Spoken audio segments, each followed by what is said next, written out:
ഹരേ കൃഷ്ണ. എല്ലാവർക്കും മാധവത്തിലേക്ക് സ്വാഗതം. ലളിതാ സഹസ്രനാമത്തിലെ ധ്യാന ശ്ലോകം നമ്മൾ കഴിഞ്ഞ ദിവസം അർത്ഥം സഹിതം പഠിച്ചു.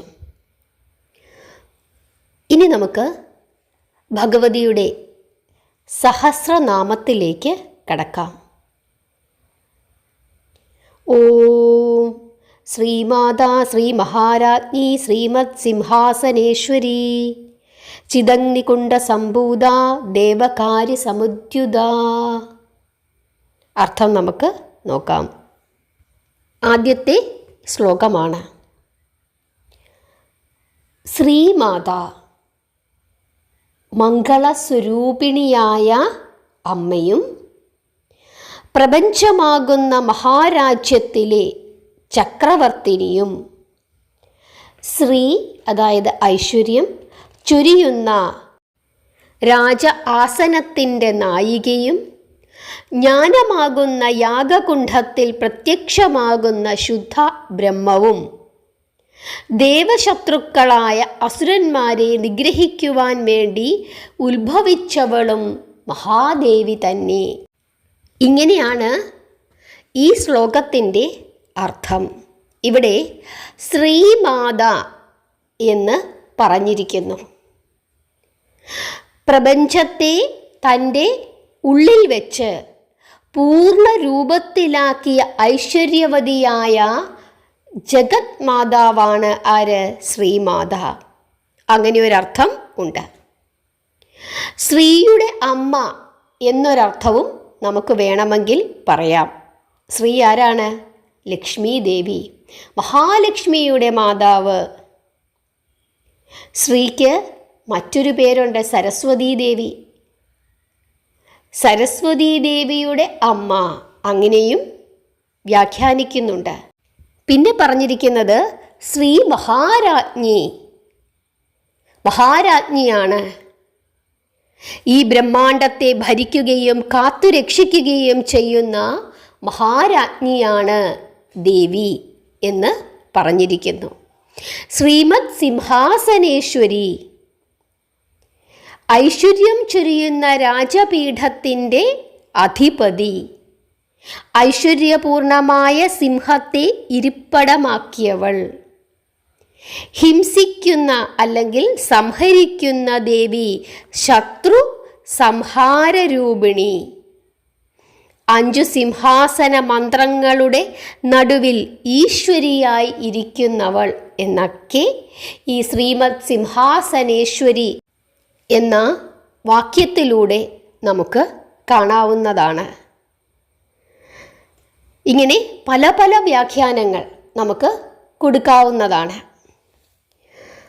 അതുപോലെ ചിദഗ്നികുണ്ഡ സംഭൂത, അതായത് ജ്ഞാനമാകുന്ന അഗ്നികുണ്ഠത്തിൽ പ്രത്യക്ഷപ്പെട്ടവൾ, അങ്ങനെയൊരർത്ഥമുണ്ട്. മറ്റൊരർത്ഥം പറയുന്നത് മായയെ ഹോമിക്കുമ്പോൾ പ്രത്യക്ഷപ്പെടുന്നവൾ, അങ്ങനെയും അർത്ഥം.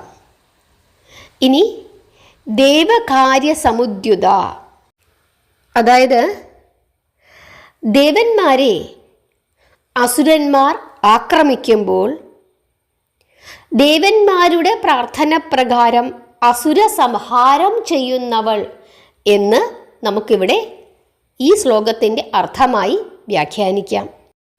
ഇനി നമുക്കൊന്ന് ആ ശ്ലോകം ഒന്നുകൂടി ഒന്ന് വായിക്കാം. ഓം ശ്രീമാതാ ശ്രീ മഹാരാജ്ഞി ശ്രീമത് സിംഹാസനേശ്വരി ചിദഗ്നികുണ്ഡ സംഭൂത ദേവകാര്യ സമുദ്യുത. അർത്ഥം നിങ്ങൾക്ക് മനസ്സിലായോ? മംഗളസ്വരൂപിണിയായ അമ്മയും പ്രപഞ്ചമാകുന്ന മഹാരാജ്യത്തിലെ ചക്രവർത്തിനിയും, ശ്രീ ചൊരിയുന്ന രാജപീഠത്തിൻ്റെ നായികയും, ജ്ഞാനമാകുന്ന യാഗകുണ്ഠത്തിൽ പ്രത്യക്ഷമാകുന്ന ശുദ്ധ ബ്രഹ്മവും, ദേവശത്രുക്കളായ അസുരന്മാരെ നിഗ്രഹിക്കാൻ വേണ്ടി ഉത്ഭവിച്ചിട്ടുള്ളതും ദേവി തന്നെ. ഇതാണ് ആദ്യത്തെ ശ്ലോകത്തിൻ്റെ അർത്ഥം. ഇനി നമുക്ക് രണ്ടാമത്തെ ശ്ലോകം നോക്കാം. ഉദ്യുദ്ഭാനുസഹസ്രാഭ ചതുർബാഹു സമന്വിത രാഗസ്വരൂപ പാഷാഢ്യ ക്രോധാകാരാങ്കുശോജ്വല. ഉദ്യുദ്ഭാനുസഹസ്രാഭ അർത്ഥം 1000 ഉദയസൂര്യന്മാരുടെ ശോഭയുള്ളവൾ. അടുത്തത് ചതുർബാഹു സമന്വിത. 4 തൃക്കൈകളുണ്ട് മഹാദേവിക്ക്. രക്ഷിക്കുവാനും ശിക്ഷിക്കുവാനും ആവശ്യമായ ആയുധങ്ങളേന്തിയ 4 തൃക്കൈകളോട് കൂടിയവൾ എന്നാണ് ഉദ്യുദ്ഭാനുസഹസ്രാഭ എന്ന വാക്യം കൊണ്ട് ഉദ്ദേശിക്കുന്നത്. രാഗസ്വരൂപ പാഷാഢ്യ അർത്ഥം ഇടതുവശത്ത് താഴെയുള്ള കൈയിൽ ആശ അല്ലെങ്കിൽ രാഗപാശത്തെ ആശാപാശത്തെ ആയുധമായി ധരിച്ചവൾ. ധർമ്മവിരുദ്ധമല്ലാത്ത ആശകൾ നടത്തിത്തരുന്നവൾ. ഇതാണ് ഈ ശ്ലോകത്തിൻ്റെ അർത്ഥം. അതായത് നമ്മുടെ ആഗ്രഹങ്ങൾ ഭഗവതി നടത്തിത്തരും. പക്ഷേ നമ്മുടെ ആഗ്രഹങ്ങൾ എങ്ങനെയുള്ളതായിരിക്കണം? ധർമ്മമുള്ളതായിരിക്കണം. ധർമ്മവിരുദ്ധമായത് ആകരുത്. നന്മയുള്ളതായിരിക്കണം. അങ്ങനെയുള്ള ആഗ്രഹങ്ങൾ നടത്തിത്തരുന്നതിനു വേണ്ടിയിട്ട് ഇടതുവശത്തു താഴെയുള്ള കയ്യിൽ ആശാപാശത്തെ ആയുധമായി ധരിച്ചവൾ എന്നാണ് അർത്ഥം. ക്രോധാകാരാങ്കുശോജ്വല അർത്ഥം ക്രോധമാകുന്ന തോട്ടി വലതുവശത്ത് താഴെയുള്ള കയ്യിൽ ധരിച്ചുകൊണ്ട് ദ്വേഷത്തെ അടക്കി നിർത്തുന്നവൾ എന്നാണ് ഈ ശ്ലോകത്തിൻ്റെ അർത്ഥം. അതായത് ക്രോധമാകുന്ന തോട്ടി അതാണ് വലതുവശത്തു താഴെയുള്ള കയ്യിൽ ധരിച്ചിരിക്കുന്നത്. അപ്പോൾ രണ്ടാമത്തെ ശ്ലോകത്തിൻ്റെ പൂർണ്ണമായ അർത്ഥം എങ്ങനെയാണ്?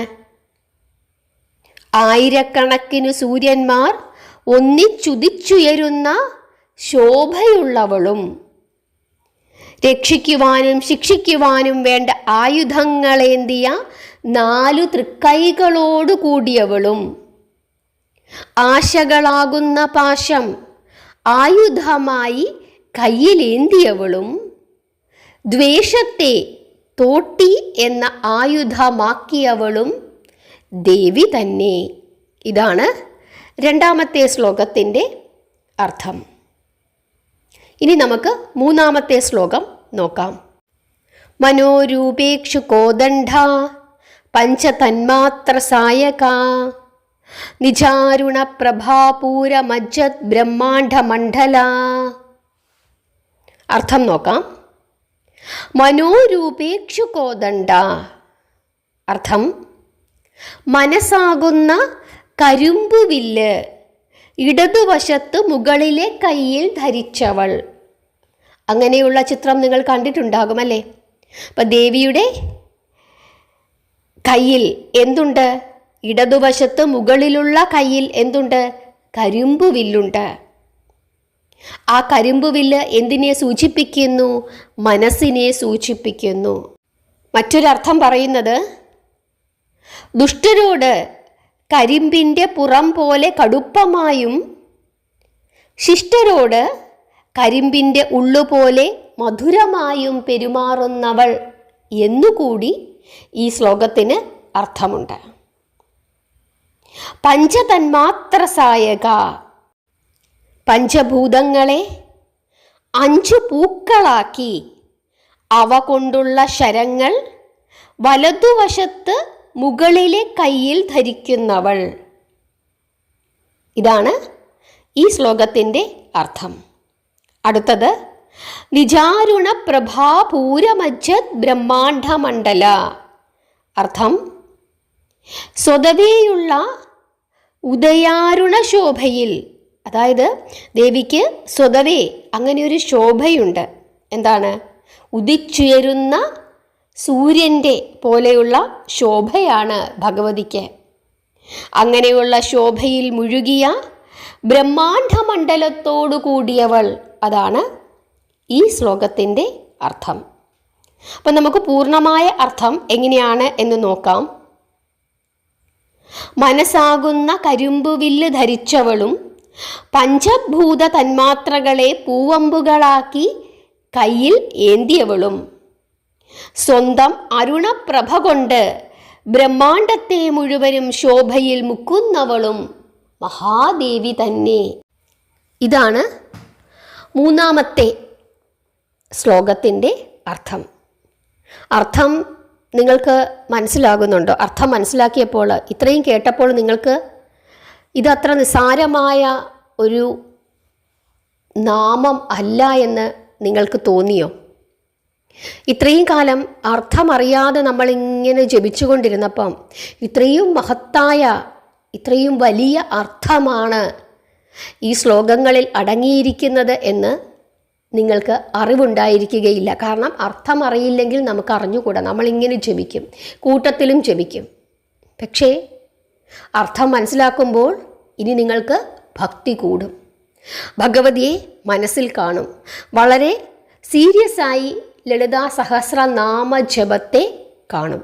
കാരണം ഓരോ ശ്ലോകത്തിൻ്റെയും അർത്ഥത്തിൽ എത്ര വലിയ അർത്ഥങ്ങളാണ് അടങ്ങിയിരിക്കുന്നത്. മഹാദേവിയെ ഏതൊക്കെ വിധത്തിലാണ് സ്തുതിക്കുന്നത് നിങ്ങൾക്ക് മനസ്സിലാകുന്നുണ്ടോ?